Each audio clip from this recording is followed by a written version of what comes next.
Hello everybody and welcome back to Rachel Vegetarian Foodies channel.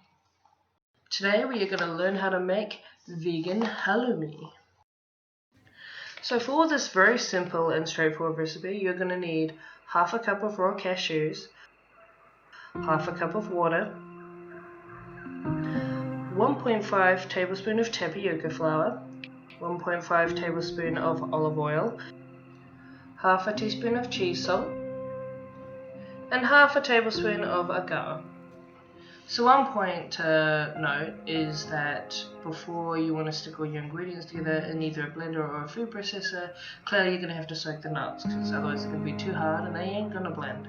So soak your nuts overnight, cover them with water completely, let them soak for at least 8 hours according to Mad Millie. It's her kit that I'm using today. And after doing that overnight, you can drain them, wash them and stick them in the blender along with all of your other ingredients. Now clearly on that note, it would be much easier and I highly recommend using a food processor over a blender. I just don't have one, so you can use a blender if necessary, but obviously a food processor is going to be way more efficient and faster at it. I do plan on getting one in the future. I just have avoided them for years after being stuck with a childhood of my mother using a food processor with all the little bits and pieces and all the tiny little gaps that you have to clean in, and then just letting the food dry in it, not even soaking it or anything. So by the time us kids were made to do the dishes, it was all stuck in there and it was very, very hard to clean. So I spent years just hating them and I've refused to get one. I do love the blender, but for actual food, not smoothies and milkshakes and stuff, or frappes, a food processor is much better for obvious reasons. That's what's made for processing food, so you know. Anyway, blend all your stuff together, and if you are using a blender like me, whether it be a bullet or otherwise, you may have to stop it on the odd occasion, scrape around the edges, like get the mix, because the motor will burn out otherwise. So just stop it, let the motor rest, and then start it again. You will see me do that. I had to turn it on and off a couple of times, which again is why a food processor is so much easier. But once you have gotten it to a thick paste with no lumps or chunks in it, it's pretty much being blended as smoothly as you're going to get it, and that's when you go on to the next step. I also want to take this chance to explain that I do use Mad Millie kits for my cheese making. I love making dairy cheese, but I wanted to dabble with the vegan cheeses as well. Mad Millie came out a year or so ago with a vegan cheese kit, and I was beyond curious because I've never seen any really good recipes for vegan cheese. I have made one or two and they've been okay, but you know, they're not amazing. They've certainly not made me feel like going to vegan cheese or making it again. So I wanted to try it because Mad Millie has made a bunch of different kits now full of all sorts of ways of making things yourself, and even like beer, alcohol, ciders and stuff, I believe. So you know, they are really cool, and if you want to make it yourself with your own ingredients, like the reason why I love making my own feta cheese and stuff, you can stick in your own herbs, make your own marinade from scratch. Like the flavor is literally yours. Anything or any way that you want to make this stuff, you can do it. And it's the same with the vegan cheeses as well. You can stick in whatever marinade you want, put it whatever herbs on, or you know, however you want to do it. But on that note, you do not need a Mad Millie kit. Now I do believe that it's a good starter kit. Like for me, I didn't know what I was doing, so I got the Mad Millie kit just to start off.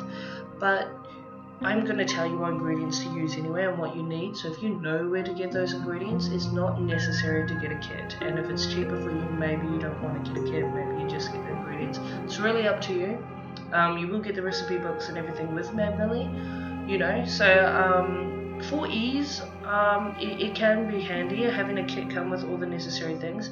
I will say with dairy cheese, unless you have an incubator already or know where to get a cheap one, it may be easier getting a Mad Millie kit for making dairy cheese because it comes with an incubator, it comes with all the grates and like the draining racks and all sorts of things. But again, it's not necessary if you know where to get that stuff from for cheap, because the kits are quite expensive. So that's up to you. Do it however you want to do it. But if you want to just follow these recipes and do it on the cheaper route, then you can just buy these ingredients, especially for the vegan cheese. No incubator is needed, they're super quick and simple, so you can do it without the kit easily if you want to. It's up to you. Anyway, getting back to the recipe at hand, as you can tell, you scrape or pour the paste you have made from the blender or food processor into a pot, and on a low heat, really slowly heat it up to 60 degrees Celsius or 140 degrees Fahrenheit, whatever you use. Keep it on a low heat. Use the temperature rod to keep on checking how far the temperature has come along. It does seem to accelerate fairly quickly, even though it is on a low heat to begin with. You want to keep stirring to make sure that they call it milk in the Mad Millie recipe book. Clearly it's not milk, but you know what I mean. You don't want it to stick or burn on the edges or the sides of the pot, because they will just completely ruin the flavor, it'll ruin the smell, you don't want it to be burnt at all, believe me. Once it hits 60 degrees Celsius / 140 degrees Fahrenheit, you're pretty much good to go. That's all there is to making the actual cheese. All you do now is lay the mixture down on a tray. I believe they mean to put it in a proper, perfectly shaped tray, but I literally just laid it on the tray. The feta cheese is on the other end, but because you're going to chop up the cheese or slice it up anyway, it doesn't really matter if it's not completely uniform or the sides are completely straight. I couldn't care less. It's, when you see the end part of these two cheeses, my feta cheese and my other video, you will see that it really doesn't make any difference. So long as you smooth it out and flatten it out until it's a thinnish slab, you're good to go. It's completely fine. Now, Mad Millie's recipe book does suggest that once you hit 60 degrees Celsius, to keep stirring the mixture in the pot for at least 1 or 2 minutes more, because apparently the agar becomes activated by the heat, I'm guessing, and it's the agar that essentially holds it together and makes the texture seem like a hard cheese, from what I can tell. So yeah, if it should thicken up by the time it reaches 60 degrees regardless, and you'll see and feel when you're stirring it that it's thickened up. But if you're not 100% sure and you want to be safe, sure, stir it for another minute or so just in case. From here, as you can see, you are going to cover it completely and stick it in the fridge for 8 hours, or basically overnight. After the 8 hours or more in the fridge, you remove them from the tray and slice them up as you would with normal halloumi cheese, either by buying the slabs and cutting it yourself, or they would just come in slices, and then you just fry them as normal. So I fried one side and then I fried the other side. They became golden brown, really crispy and crunchy.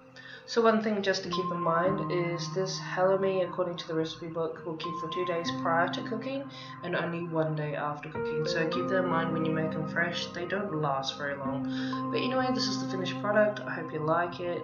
It was delicious.